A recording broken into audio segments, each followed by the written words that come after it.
வணக்கம். மழைக்காலம் தொடங்கிவிட்டது. இனி மருத்துவமனைகளும் நோயாளிகளால் நிரம்பி வழிய ஆரம்பிக்கும். பொதுவாக பருவநிலையில் மாற்றம் ஏற்படும் பொழுது காற்றில் ஈரப்பதம் அதிகரிப்பதால் குளிர்ச்சியான சூழ்நிலை சிலருக்கு அலர்ஜியை உண்டாக்கும். இதனால் சளி மற்றும் இருமல் பிரச்சனைகளால் அவதிப்படுவார்கள். மேலும் மழை மற்றும் குளிர்காலங்களில் உலர்ந்த மற்றும் குளிர்ந்த காற்றை மாறி மாறி சுவாசிக்கும் பொழுது நுரையீரல் மற்றும் தொண்டை பகுதிகளில் எரிச்சல் ஏற்படும். இதனால் தொண்டையில் கரகரப்பு ஏற்படும். சிலருக்கு சளியில் ஆரம்பித்து காய்ச்சலில் கொண்டு போய் விட்டுவிடும். மேலும் ஆஸ்துமா, நாள்பட்ட மூச்சுக்குழாய் அடைப்பு நோய் இவற்றால் பாதிக்கப்பட்டவர்களுக்கு மூச்சு விட மிகவும் சிரமமாக இருக்கும். அதே போன்று நெற்றி மற்றும் கன்னங்களில் இருக்கும் சைனஸ் அறைகள் தொற்று காரணமாக பாதிக்கப்படும் வாய்ப்புகள் அதிகம். இதனால் சைனஸ் தலைவலி வரலாம். சிலருக்கு நெஞ்சு சளி கட்டிக்கொள்ளும். இன்னும் சிலருக்கு காலையில் படுக்கையில் இருந்து எழும்பொழுது பயங்கரமாக தும்மல் வரும். ஆனால் நம்முடைய முன்னோர்கள் இவ்வளவு சிரமங்கள் படவில்லை என்று சொல்ல வேண்டும். காரணம், நம்முடைய முன்னோர்கள் கடைபிடித்து வந்த சில பழக்கங்களால் நோயில்லாமல் நீண்ட ஆயுளுடன் வாழ்ந்தார்கள். அந்த வகையில் இந்த மழை மற்றும் குளிர்காலத்தை எந்த நோயும் இல்லாமல் வாழ அருமையான வழி ஒன்றைத்தான் இங்கே பார்க்க போகிறோம். மிக மிக பயனுள்ள இந்த வீடியோவை இறுதி வரை கட்டாயம் பாருங்கள். தொடர்ந்து பல பயனுள்ள தகவல்களை பெறுவதற்கு நலம் பெற சேனலை இதுவரை சப்ஸ்கிரைப் செய்யாதவர்கள் இப்பொழுது சப்ஸ்கிரைப் பண்ணுங்க. அருகில் உள்ள பெல் சிம்பளையும் அழுத்த மறக்காதீங்க.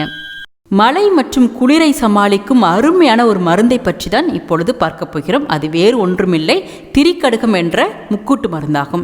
திரிக்கடுகம் என்பது சுக்கு, மிளகு, திப்பிலி ஆகியவற்றின் சமமான கலவையாகும்.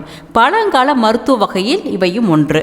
இன்றைக்கும் சித்தா, ஆயுர்வேதா மருந்துகள் தயாரிக்க இவற்றின் பங்கு அதிகம்.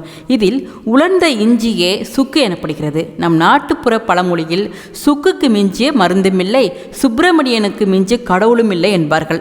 இதிலிருந்து சுக்கின் மருத்துவம் நமக்கு புரிய வரும்.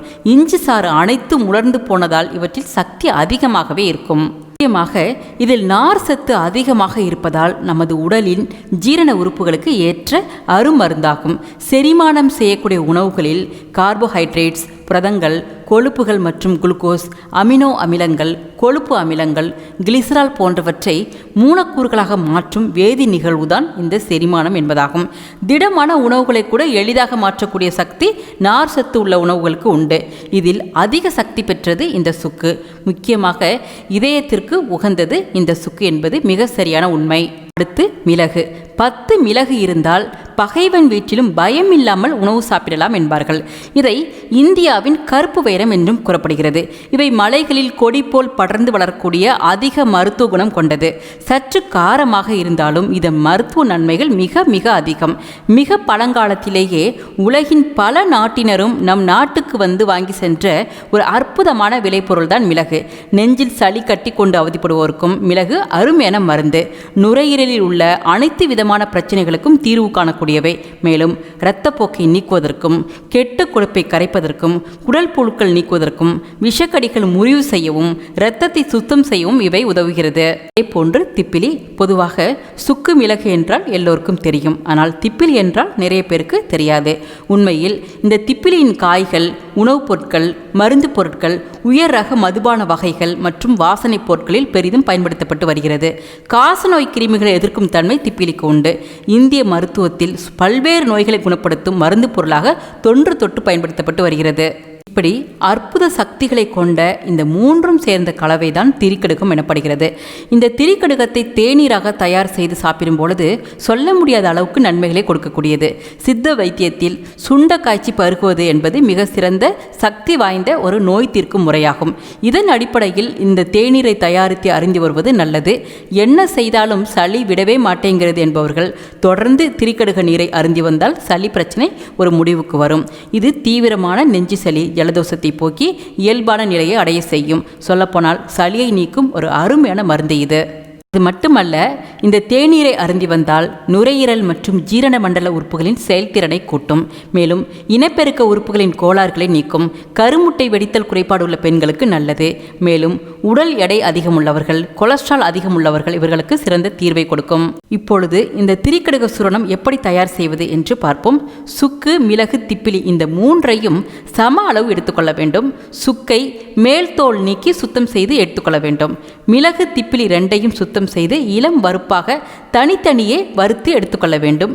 பிறகு ஒவ்வொன்றையும் தனித்தனியாக இடித்து பொடித்து பின் மூன்றையும் ஒன்றாக கலந்து காற்று புகாத பாட்டிலில் அடைத்து வைத்துக்கொள்ள வேண்டும்.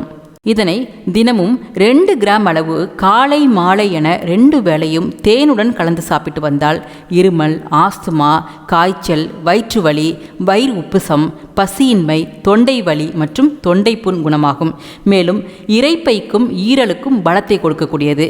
பெரியவர்களுக்கு என்றால் 1 ஸ்பூன் அளவும் சிறியவர்களுக்கு என்றால் அரை ஸ்பூன் அளவும் எடுத்துக்கொள்ளலாம். முக்கியமாக மழைக்காலம் ஆரம்பித்த இந்த காலகட்டத்தில் அனைவரின் வீட்டில் கட்டாயம் வைத்திருக்க வேண்டிய ஒன்றாகும். அதே போன்று திரிகடுகம் சூரணத்தை கொஞ்சம் எடுத்து பாலில் குழைத்து நெற்றியில் தடவ தலைவலி குணமாகும். வயிற்றுப்பொருமல், வயிற்று இரைச்சல் இருந்தால் வெந்நீரில் சிறிதளவு திரிகடுகம் சூரணத்தை போட்டு கலக்கி குடித்தால் குணமாகும். அதே போன்று நரம்பு சம்பந்தமான பிரச்சனைகளுக்கு வெந்நீரில் சிறிதளவு திரிகடுகம் சூரணத்தை போட்டு கலக்கி குடித்து வந்தால் நரம்பு சம்பந்தமான நோய்கள் குணமாகும். இப்படி இதன் நன்மைகளை சொல்லிக்கொண்டே போகலாம். இந்த பொடியை வீட்டில் தயாரிக்க முடியவில்லை என்பவர்கள் நாட்டு மருந்து கடைகளில் வாங்கி பயன்படுத்தலாம்.